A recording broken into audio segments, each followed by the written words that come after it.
Iblis itu punya ilmu. Iblis bukan tidak berilmu.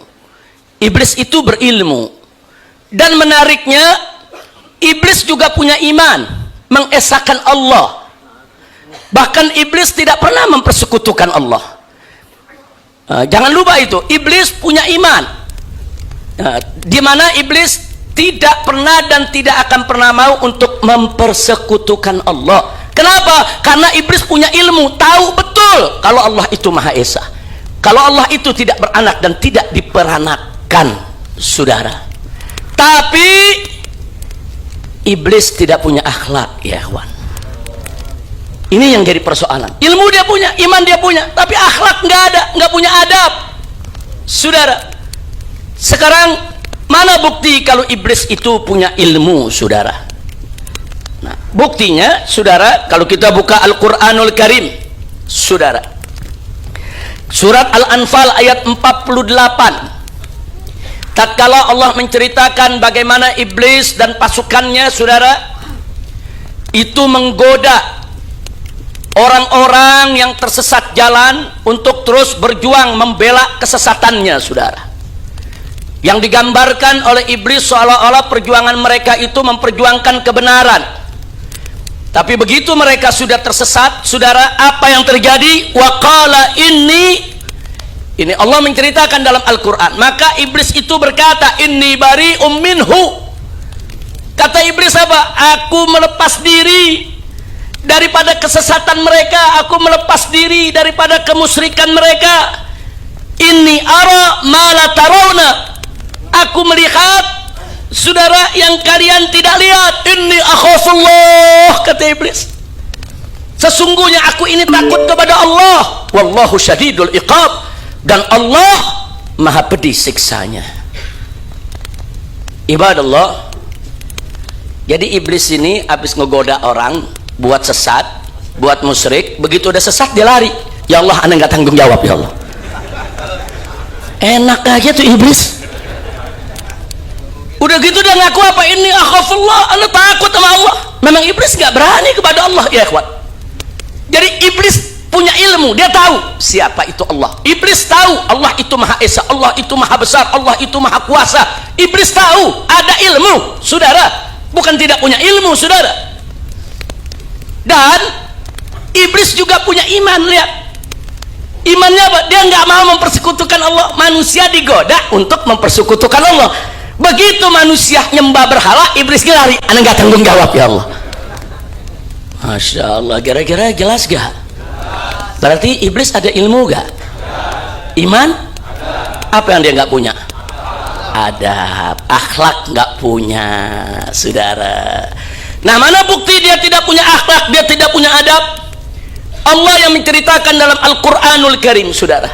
Di antaranya dalam surat Al-Baqarah, faqala ta'ala, wa idz qulna lil malaikati isjudu li adama fasajadu illa iblis aba wastakbar. Jadi Allah menyatakan tatkala kami perintahkan, kami katakan kepada para malaikat, apa yang dikatakan oleh Allah? Usjudu, sujudlah kalian semua li Adam, kepada Adam. Fasajadu, malaikat sam'an wa ta'ah, dengar perintah Allah, taat, mereka semua sujud. Illa iblis, kecuali iblis. Ada apa dengan iblis? Aba wastakbar, dia menolak dan dia takabur, sombong. Nah, sekarang saya tanya, Allah perintah, iblis nolak, akhlak tidak itu? Nggak punya akhlak, ya ikhwan. Jangankan diperintah Allah, kita diperintah orang tua kita dalam hal yang baik, kita nggak patuh, kita nggak punya akhlak. Apalagi kalau diperintah oleh Allah. Iblis nggak punya akhlak, Allah perintah dia tolak. Udah gitu dia sombong. Orang kalau sombong berarti akhlaknya bagus gak? Nggak bagus, ya ikhwan. Jadi ayat ini menginformasikan kepada kita, iblis itu nggak punya akhlak, nggak punya adab yang baik, ya ikhwan. Allah perintah, dia tolak, bahkan dia semakin sombong. Udah gitu apa? Ngedebat pakai logika. Allah didebat pakai logika, ya ikhwan. Apa dia katakan? Sebagaimana Allah ceritakan dalam surat Al-A'raf ayat 12, Saudara, iblis mengatakan tatkala diperintahkan oleh Allah untuk sujud kepada Nabi Adam, apa kata iblis? Qala ana khairum minhu.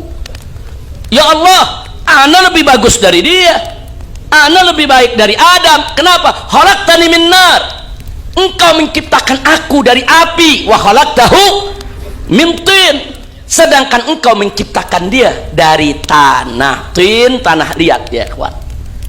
Nah ini berarti saudara, iblis ngedebat siapa itu?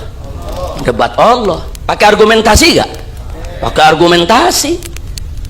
Pakai argumentasi. Saya lebih baik dari dia, saya diciptakan dari api, dia diciptakan dari tanah. Ya Allah, kau ciptakan aku dari api, kau ciptakan dia dari tanah, bagaimana aku sujud kepada dia? Aku lebih baik dari dia. Jadi yang membangkang pertama kali pakai logika di depan Allah tuh iblis ya kawan.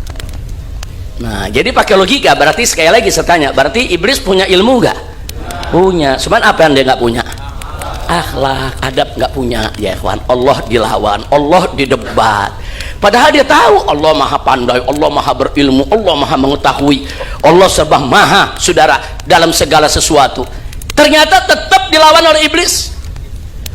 Nah, maka itu saudara, dalam hal ini saya jadi ingat pesan amanat Al-Habib Ali bin Abdurrahman Al-Habsyi di Kuitang ya ikhwan. Al-Habib Ali ini pernah mengatakan, saya heran saudara, iblis itu disuruh sujud kepada Adam nggak mau, tapi sekarang umat manusia disuruh sujud kepada Allah nggak mau. Ini kira-kira lebih besar mana nih persoalannya saudara? Iblis disuruh sujud kepada Allah sujud, disuruh sujud kepada Adam nggak mau. Ini manusia disuruh sujud kepada Allah nggak mau. Kayaknya lebih keras kepala dari iblis manusia saudara. Hati-hati tuh yang nggak sholat, hati-hati, hati-hati yang nggak sholat. Jadi yang nggak sholat ini berguru kepada iblis. Ya pantas, pantas. Kenapa? Karena ada pepatah mengatakan guru kencing berdiri, murid kencingin guru.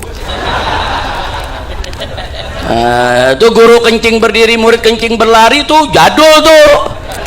Itu peribahasa zaman dulu. Peribahasa zaman sekarang guru kencing berdiri, murid kencingin guru.